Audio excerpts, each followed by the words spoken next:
Em todo o planeta, existem relatos em relação a filamentos que caem do céu, conhecidos popularmente como cabelo de anjo, hair angel, baba de camelo, teia de aranha, entre outros nomes. O fato é que inúmeras vezes estão relacionados com o fenômeno OVNI, pois são observados logo após aparições ufológicas de baixa altitude. Religiosamente, podem ser relacionados ao fenômeno Maná e a fenômenos ocorridos na cidade de Fátima, em Portugal. Ao longo da história, foram inúmeros os eventos relacionados a estes filamentos, sendo o maior deles ocorrido na cidade francesa de Oloron. Foi caracterizado por centenas de avistamentos de OVNIs. Recentemente, no Brasil, em 2019, este evento pôde ser registrado na cidade de Pelotas, no Rio Grande do Sul.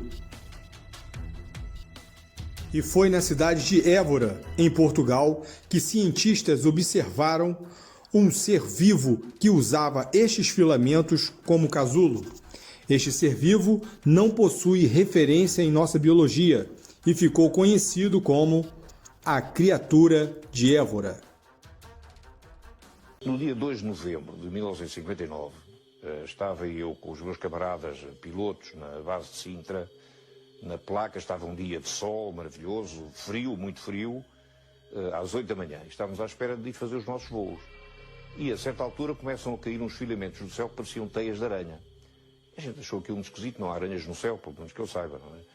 E esses filamentos caíam-nos nas mãos e com o calor das mãos começavam-se a derreter, desapareciam.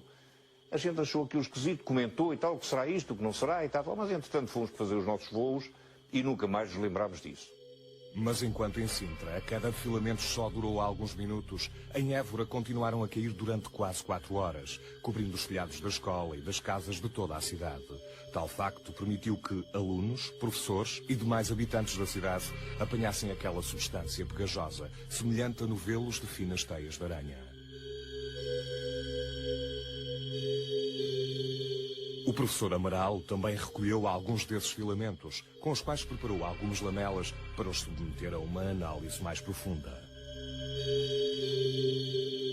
E qual não foi o seu espanto quando, ao observá-las ao microscópio, viu algo de incrível, algo que nunca tinha imaginado encontrar e que iria mudar a sua vida para sempre.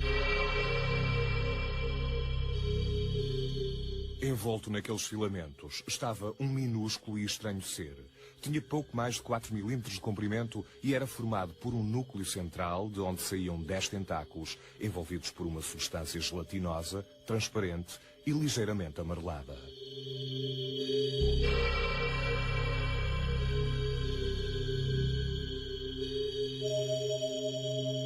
Por coincidência, o professor Amaral era amigo do pai do ex-piloto Conceição e Silva, o comandante Eugênio da Conceição e Silva, professor da Escola Naval e membro da Sociedade Astronómica Francesa. Ainda incrédulo com a sua descoberta, o professor Amaral foi então pedir-lhe uma opinião. O Dr. Amaral era visita de casa do meu pai, ia lá frequentemente a discutir com ele assuntos de astronomia, etc.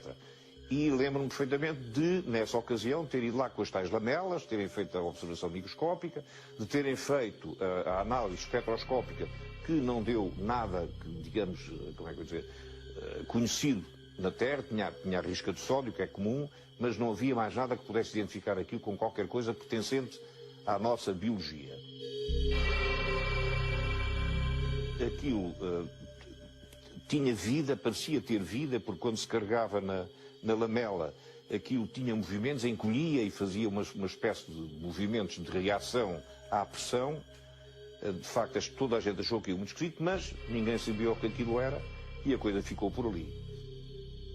Entretanto, de forma a descobrir a verdadeira natureza daquele pequeno ser, o professor Amaral continuou com as suas investigações e contactou alguns especialistas que formularam diferentes hipóteses para a sua descoberta.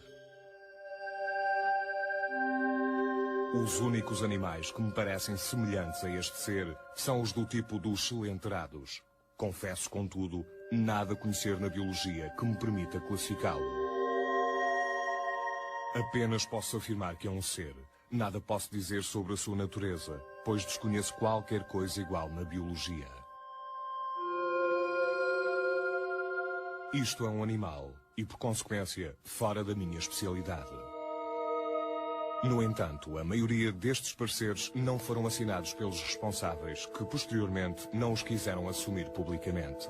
Este facto acabou por gerar alguma polémica no meio científico, bem como algum descrédito à idoneidade do professor Amaral.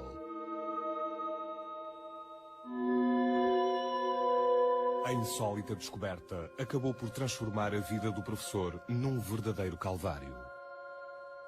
O seu interesse científico pelo desconhecido e as suas fortes convicções encontraram assim uma barreira na sociedade conservadora daquela época. Face a tantos dissabores, o professor Amaral decidiu então entregar o pequeno ser à custódia da Faculdade de Ciências de Lisboa, onde pensou que iria ser finalmente descoberta a sua verdadeira natureza. Mas, inesperadamente, em 1978, ocorreu um terrível incêndio nessa mesma faculdade que fez desaparecer aquela preciosa amostra, apagando-se assim qualquer nova possibilidade de análise da apelidada criatura d'Évora. Nós tivemos conhecimento do caso através de um recorte que até tenho aqui comigo, publicado no Jornal d'Évora, o Diário Ilustrado, em 1960. Um disco voador largou sobre Évora seres microscópicos e desconhecidos. A Faculdade de Ciências não consegue identificar o habitante do espaço. Azevedo, a quem o STEC pediu em 1980 um parecer científico sobre este caso.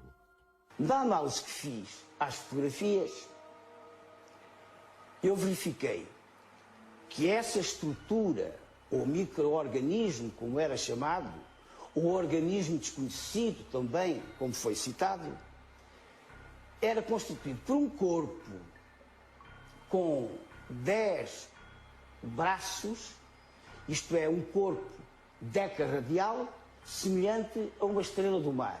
As fotografias não mostravam esse corpo com qualquer tipo de organização celular.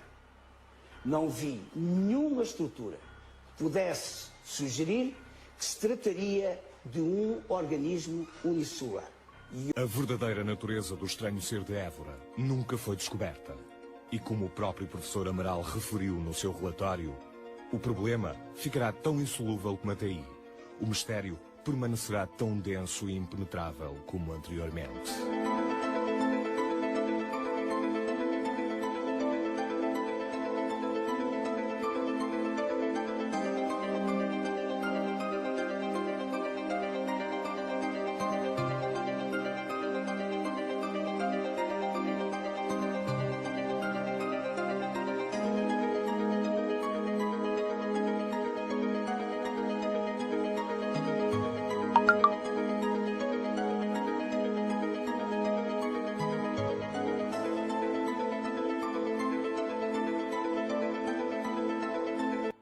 Como vimos, o caso da Évora apresenta nuances importantes e significativas que, naturalmente, suscitaram o interesse, ainda que muito discreto, como vimos, com vários incidentes de percurso, por parte dos nossos investigadores, particularmente da Faculdade de Ciências de Lisboa.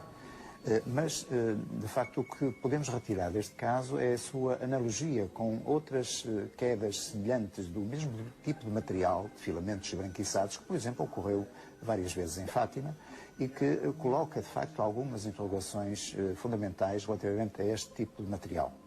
O que fica das análises dos biólogos, enfim, dos parceiros da zoologia, dos parceiros científicos em geral, é, de facto, também um grande ponto de interrogação. O que me parece importante, de facto, é todo o processo, todo o investimento que foi feito na época, apesar das condições difíceis, enfim, de algum secretismo, de algum temor, de algum receio no meio científico, mas que felizmente acabaram por ser passíveis de análise, embora tardiamente e infelizmente sem acesso direto ao principal, digamos, protagonista deste caso, o pequeno e estranho ser microscópico.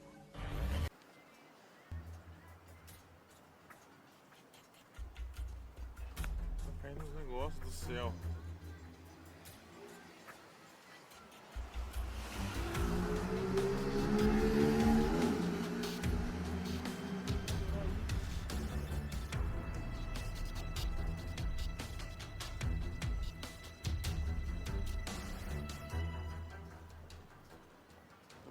bizarro, parece umas teias de aranha caindo do céu.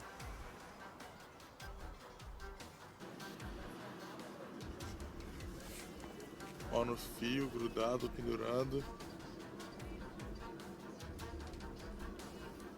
Tá dando pra ver. O que será isso?